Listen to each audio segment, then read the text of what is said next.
নমস্কাৰ পুনৰ আনটা ভিডিঅ'লৈ স্বাগতম ক্লাছ 6 ৰ মই আগৰ ভিডিঅ' কেইটা তোমালোকৰ যেটো 2 নম্বৰ চেপ্টাৰ আছিল ৰেখা আৰু কোণ হেতু বিষয়ে আলোচনা কৰিছিল ৰেখা আৰু কোণৰ যেটা কৰিছা অহা এক্সাৰসাইজ কেইটা আছিল হেইটা আলোচনা কৰিছিল তো এইটো ভিডিঅ'ত মই তোমালোকৰ যেটো 3 নম্বৰ চেপ্টাৰ আছে সংখ্যাৰ খাইটা খেলা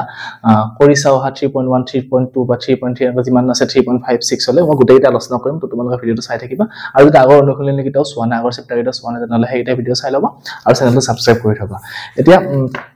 3.1 বা যেটো সংখ্যাৰ সৈতে খেলা তোমালোকৰ চেপ্টাৰ দিয়া আছে এটো হল সংখ্যাৰ কিছুমান জাদুৰ বিষয়ে কোৱা আছে বা সংখ্যাৰ কিছুমান কি আছে খেলৰ বিষয়ে আমাক দিয়া আছে বা এটা সময়ৰ কথা দিয়া আছে ক্যালেন্ডাৰৰ কথা দিয়া আছে গোটেইখিনি বস্তু তোমালোকে শিকিব পাৰিবা গতিকে প্ৰথমতে আমি 3.1 যেটো অনুশীলনী আছে তাৰে চাও এটো কৰি চাওয়া তোমালোকৰ প্ৰথম প্ৰশ্নটো যেটো দিয়া আছে 1 নম্বৰ প্ৰশ্ন হেতু আলোচনা কৰিম 1 নম্বৰ প্ৰশ্নটো কি দিছে এটা 1 নম্বৰটো কি দিছে এটা জাদু কোষ দিয়া আছে জাদু কোষ মানে কি যে ইয়াতে তোমালোকৰ 1 নম্বৰ প্ৰশ্নটোৰ আগত এটা জাদু কোষৰ বিষয়ে আলোচনা কৰা হৈছে হেইটোৰ পৰা কি কৈছে হেইটো ৰেফাৰেন্স লৈ কেনে আমাৰ 1 নম্বৰ প্ৰশ্নটোৰ উত্তৰ কৰিব দিছে এটা হেতু জাদু কোষত কি দিয়া আছে যে তাতে চাব দিছে যে এটা এনেকুৱা এটা সংখ্যা বিচাৰিব দিছে যেটো তাৰ সাইডৰ দুটা সংখ্যা মানে এই ধৰা হল যদি আমি এটো সংখ্যা লও ইয়াৰ এইফালৰ সংখ্যাটো আৰু এইফালৰ সংখ্যাটোতকৈ এই সংখ্যাটো সৰু হ'ব লাগিব তো যদি তেনেকুৱা সংখ্যা আছে হেইবিলাক সংখ্যাত আমাৰ ৰং কৰিব দিছে এতিয়া আমি চাম যে প্ৰথমটো এটো সংখ্যা আছে 9843 এতিয়া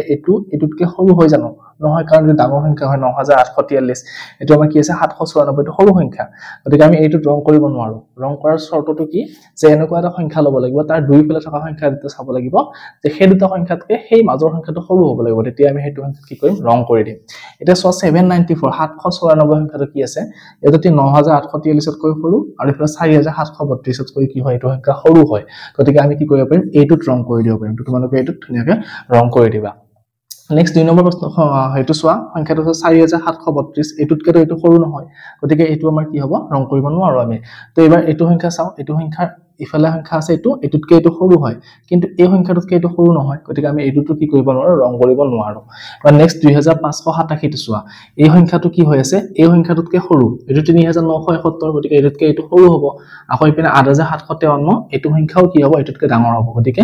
এই দুটা সংখ্যাৰ মাজত এটো সংখ্যা আছে আৰু এই সংখ্যাটো দুইটা সংখ্যাতকৈ সৰু হয় গতিকে আমি কি কৰিব পাৰিম এটো সংখ্যাটো আমি ৰং কৰি দিব পাৰিম এনেকৈ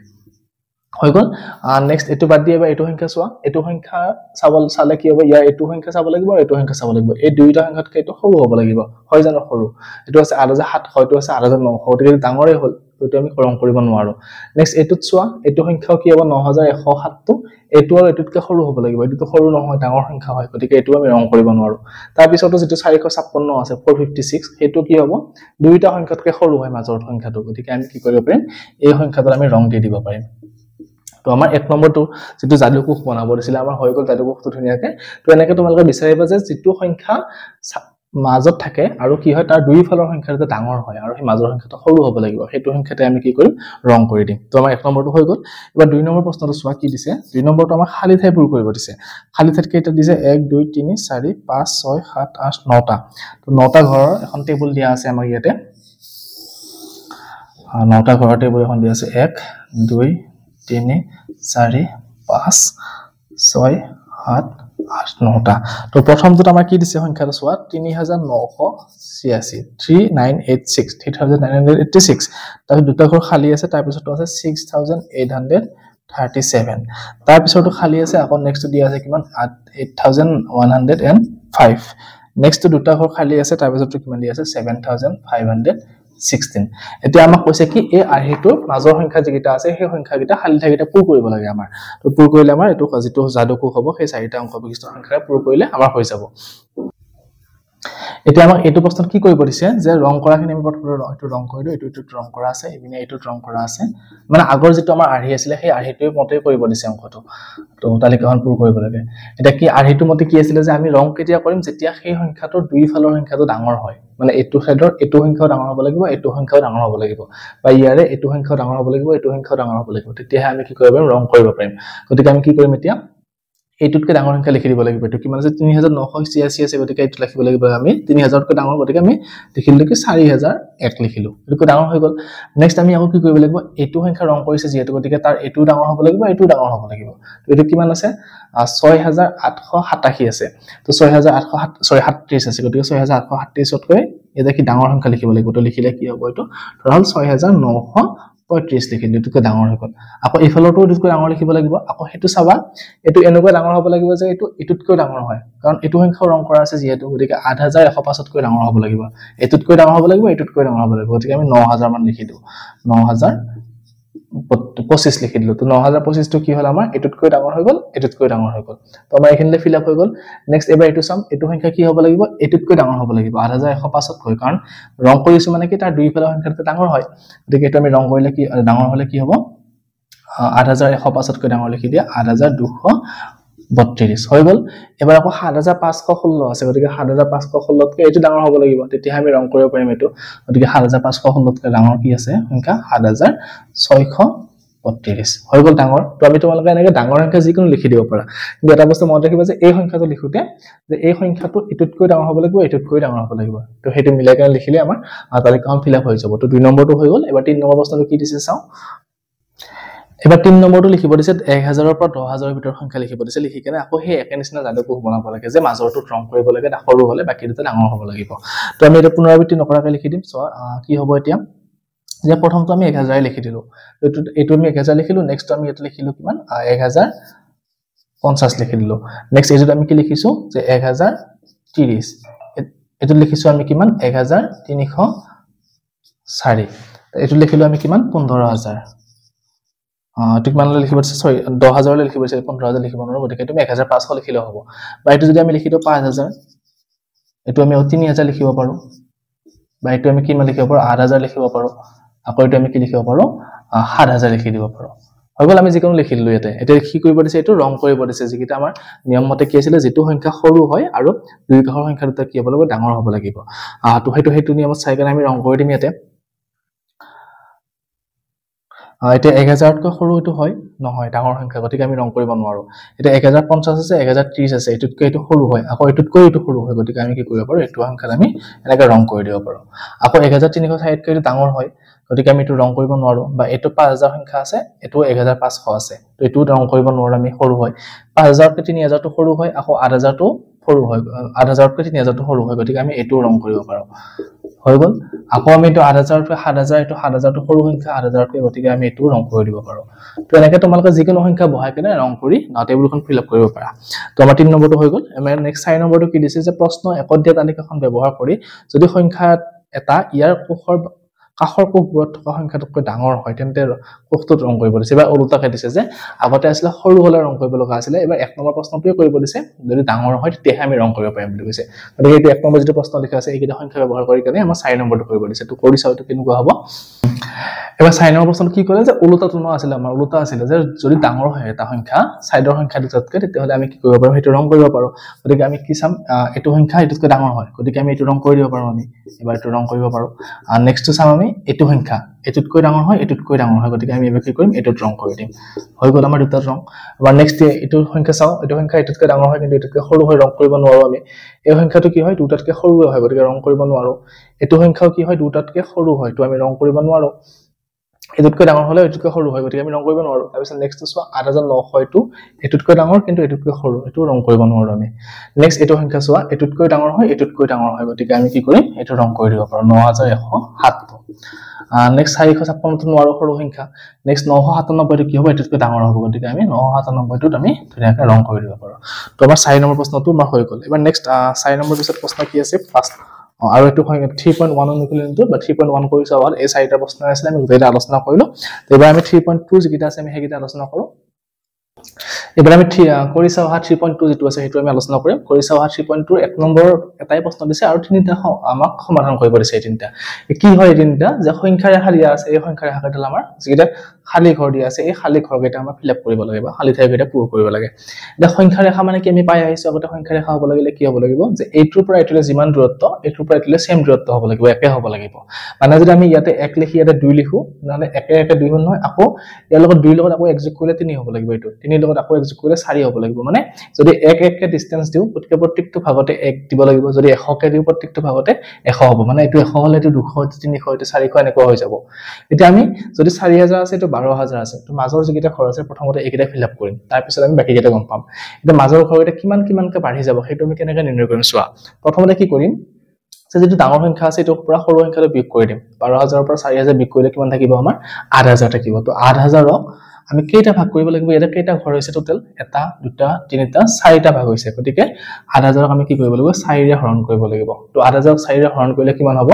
2000 হ'ব হয় 2000 হ'ব গতিকে আমি কি পাম যে এই 4000 ৰ লগত 2000 বঢ়াই গৈ থাকিলে আমি ইয়াৰ নেক্সট পিছপত কেইটা পাই গৈ থাকিম যে 4000 ৰ লগত 2000 যোগ কৰিলে কিমান হ'ব এটো 6000 আকৌ 6000 ৰ লগত আকৌ 2000 যোগ কৰিলে কিমান হ'ব এটো 8000 তাৰ পিছতো কিমান হ'ব 10000 আকৌ 10000 ৰ লগত আমি 2000 যোগ কৰিলে কিমান হ'ব এটা 12000 বা 12000 হৈ যাব এটা ইয়াৰ পিছৰ কেইটা কেনেকৈ কৰিম যে ইহেতু এটা বাঢ়ি গৈছে এপিনে তাৰ মানে ইফালে কি হৈব কমি আহিব তাৰ মানে এটো কি হ'ব 4000 ৰ পৰা 2000 এবাৰ কমিব বিয়োগ কৰিব লাগিব তো বিয়োগ কৰিলে কিমান হ'ব এটো 2000 4000 ৰ পৰা 2000 গলে আকৌ 2000 ৰ পৰা 2000 গলে কিমান হ'ব এটো 0 নেক্সট এই দুটা আছে ফিল আপ কৰিবলৈ গতিকে এটো হিফালে যাব যেটো সোফালে যাব সোফালে যোৱাৰ লগে লগে কি হয় সংখ্যা ৰেখা বাঢ়ি গৈ থাকে তাৰ মানে এটো কি কৰিব লাগিব যোগ কৰি যাব লাগিব আমি তো 12000 ৰ লগত 2000 যোগ কৰিলে কিমান হ'ব 14000 14000 ৰ লগত 2000 যোগ কৰিলে কিমান হ'ব এটো 16000 তো আমি এনেকৈ সংখ্যা ৰেখাত মনত ৰাখিব তোমালোকে সোফালে যাব লাগিলে সদায় যোগ আৰু বাওফালে আহিব লাগিলে সদায় কি হয় বিয়োগ হয় তাৰ মানে সংখ্যা ৰেখাৰ লগত সোফালৰ অংকটো সদায় ডাঙৰ হৈ গৈ থাকে আৰু বাওফালৰ অংকটো সদায় সৰু হৈ আহি থাকে এটো মনত ৰাখিলে তোমালোকৰ ভুল নহয় কেতিয়াও নেক্সট 2 নম্বৰটো চোৱা এটো আমাক কি দিছে যে দুটা দিয়া আছে ইয়াৰ মাজৰটো উলিয়াব লাগে এটো 45 টু 26945 এটো কিমান আছে 26947 এটো 45 আৰু 47 মাজত কি এটা ঘৰে আছে তাৰ মানে কিমান হ'ব এটো 45 46 আৰু 47 45 46 47 তাৰ মানে এটো আমি কি লিখিম 260946 এটা হৈ গল 45 46 47 তাৰ মানে এক কে বাঢ়ি গৈ থাকিব আৰু ইফালে কি হ'ব এক কে কমি আহিব তাৰ মানে এটো কিমান হ'ব 26945 আছে গতিকে 44 নেক্সট টু কি হ'ব 26943 তাৰ পিছতো কি হ'ব 26942 তাৰ পিছতো কিমান হ'ব 26941 তাৰ মানে ইপিনে এক কে কমি আহিছে আৰু হেইফালে গলে এক কে বাঢ়ি যাব তাৰ মানে এটো কি লিখিম আমি 26948 আৰু এটো কিমান হ'ব 26949 তো মানে এক কে বাঢ়ি গৈছে ইফালে এক যোগ কৰি গৈছো ইপিনে এক বিয়োগ কৰি আহিছো তো এনেকৈ ধুনিয়াকৈ লিখিব পাৰিবা নেক্সট সি নম্বৰটো চোৱা এটো দিছে 1743 1737 আকৌ ইফালতে কিমান আছে 1978 এতিয়া আমি চাম কি যে এই দুটাৰ মাজত এটা ঘৰ আছে এটা দাগে আছে গতিকে আমি এই দুটাৰ মাজত কি কৰিব লাগিব কিমান যোগ কৰিলে আমি এটো পাম বা এটো লগত কিমান যোগ কৰিলে এটো পাম হেতু উলিয়াব লাগিব কেনেকৈ উলিয়াম আকৌ প্ৰথমতে যেনেকৈ কৰিছিল হেতুৱে নিয়ম যে ডাঙৰটোৰ পৰা আমি সৰুটো বিয়োগ কৰি দিম কাৰণ আমি এটো মুখে মুখে উলিয়াব পাৰিছিল সৰু সংখ্যা আছিল কাৰণ 45 46 47 মিলি আছিল কাৰণ আমি হেনেকৈ উলিয়াইছিল কিন্তু এটোতে মিলি থকা নাই গতিকে আমি যোগ কৰি বিয়োগ কৰি চাব পাৰিম তেতিয়া আমাৰ ভুল নোহোৱাকৈ এনেকৈ ওলাই যাব তো আমি কি কৰিম যে এইটোৰ পৰা এটো বিয়োগ কৰি দিম তো 1837 ৰ পৰা 1743 বিয়োগ কৰি কিমান হ'ব 1837 ৰ পৰা আমি কি বিয়োগ কৰিব লাগিব 1743 তো বিয়োগ কৰিলে কিমান হ'ব এটো 7 ৰ পৰা 3 গল থাকিল 4 তাৰ পিছত 13 হ'ব 13 ৰ পৰা 4 গল থাকিল 9 94 হল এটা ভাগ কেইটা আছে ইয়াতে এটা দুটা ভাগ আছে যেটো গতিকে আমি কিহেৰে হৰণ কৰিম এটো 2 ৰে হৰণ কৰি দিম তো 2 ৰে হৰণ কৰিলে কিমান হ'ব এটো 2 4 গুণ 8 তাৰ পিছত 14 2 9 গুণ 2 7 গুণ 14 তাৰ মানে কিমান পালো আমি এটো যে 47 ইয়াৰ এটা ঘৰৰ ডিসটেন্সটো কিমান হ'ব এটা 47 অৰ্থাৎ আমি এফালে গলে 47 যোগ কৰি যাব লাগিব আৰু এফালে আহিলে কি হ'ব 47 বিয়োগ কৰি আহিব লাগিব তো 1743 ৰ লগত 47 বা 47 যোগ কৰি দিয়ে কিমান হ'ব এটো লগত 47 যোগ কৰিলে আমি পাম 7 3 10 0 7 গল 1 তাৰ পিছত 4 4 8 1 9 আৰু এটো 17 মান পালো 1790 তাৰ পিছত 1790 ৰ লগত 47 যোগ কৰিলে আমি এটো পাম 1837 এবাৰ 1837 ৰ লগত আকৌ 47 যোগ কৰি দিয়া কৰিলে কিমান হ'ব 7 7 14 4 7 গল 1 4 3 7 1 8 আৰু এটো 1884 হৈ গল এবাৰ 1884 ৰ লগত আকৌ 47 যোগ কৰা আমি কাৰণ আমি সোফালে গৈ আছো যেহেতু 47 যোগ কৰিলে কিমান হ'ব 7 4 11 1 7 গল 1 8 4 12 1 13 3 7 গল 1 8 1 9 আৰু 1 1931 আকৌ 1931 ৰ লগত 47 যোগ কৰিলে আমি এটো পাম এবাৰ এটোৰ লগত আকৌ 47 যোগ কৰিলে তাৰ পিছৰটো পাম তো এটো যোগ কৰা কিমান হ'ব 47 8 7 15 5 7 গল 1 7 4 11 1 12 12 2 7 গলে সরি এটো 12 2 হ'ব 7 গলে 1 তাৰ পিছত 9 1 10 0 7 গলে 1 আৰু 1 1 2 অৰ্থাৎ 2025 আকৌ নেক্সট ইফালে আহিব লাগিব এতিয়া ইফালে হলে কি হ'ব কমি আহিব কাৰণ বাওফালে আহিলে আমি সদায় কি কৰিব লাগে বিয়োগ কৰিব লাগে তো এটোৰ পৰা 47 বিয়োগ কৰি দিয়া তো এটোৰ পৰা 47 বিয়োগ কৰিলে কিমান হ'ব 1696 আকৌ 1696 ৰ পৰা আকৌ 47 বিয়োগ কৰি দিয়া কিমান হ'ব এটো 47 বিয়োগ কৰিলে কিমান হ'ব 1649 তো আমি কিমান পালো 47 বিক কৰি 16495 পাই গলো তো আমাৰ যেটো সংখ্যা ৰেখা আছে এটো হৈ গল ধুনিয়াকে তো তোমালোকে এটো একদম সহজে কৰিব পাৰিবা এনেকুৱা পাইও আহিছে আগতে যে সংখ্যা ৰেখা হলে সদায় কি হয় মাজৰ ডিসটেন্সটো সেম হ'ব লাগিব সমান সমান দূৰত্বত বাঢ়ি গৈ থাকিব লাগিব তেতিয়াহে বা সমান সমান দূৰত্বত এফালে কমি আহি থাকিব লাগিব তেতিয়াহে কি হয় সংখ্যা ৰেখাডাল আমাৰ শুদ্ধ হয় আৰু মনত ৰাখিবা এটো কথা মই আকৌ কৈ দিছো যে সোঁফালে গলে সদায় আমি কি কৰিব লাগে যোগ কৰি যাব লাগে আৰু বাওঁফালে আহিলে সদায় কি কৰিব লাগে ডিসটেন্সটো আমি বিয়োগ কৰি আহিব লাগে তেতিয়া আমি সংখ্যা ৰেখাডালৰ যিখিনি খালি ঠাই পূৰণ কৰিব দিছে একদম সহজে কৰিব পাৰিম তো 3.2 আমাৰ এটা প্ৰশ্ন দিছিল মই এটা সেই প্ৰশ্নটো আলোচনা কৰিলো তো নেক্সট ইয়াৰ পিছৰ ভিডিঅত আমি 3.3 যিটো অনুশীলনী আছে হেতু আলোচনা কৰিম তোমালোকক কৰি চাওয়া 3.3 বা 3.4 এটা যিকেইটা বাকি আছে আমি গোটেইটা আলোচনা কৰিম তো তোমালোকে যদি বুজি পাইছা বুজি পোৱাৰ সুবিধা হৈছে চেনেলটো সাবস্ক্ৰাইব কৰিবা আগলৈ আজিবিলাক ভিডিঅ আছে সেইবিলাক পাই থাকিবা আৰু লগৰবিলাকৰ লগত শ্বেয়াৰ কৰিবা ধন্যবাদ